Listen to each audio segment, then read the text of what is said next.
Hi, my name is Pauline Johnson. I'm the corporate trainer here at Standard Office Systems. Today I'd like to show you how quick, simple, and easy it is to change out your toner waste container on a Canon Copier.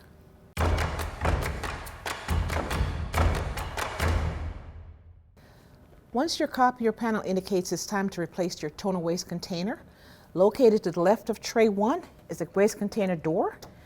Pull downward, grab a hold of the waste container, pull outward all the way. Grab a hold of a new container and in the same cavity, insert the new one. Gently press backwards, close the container door.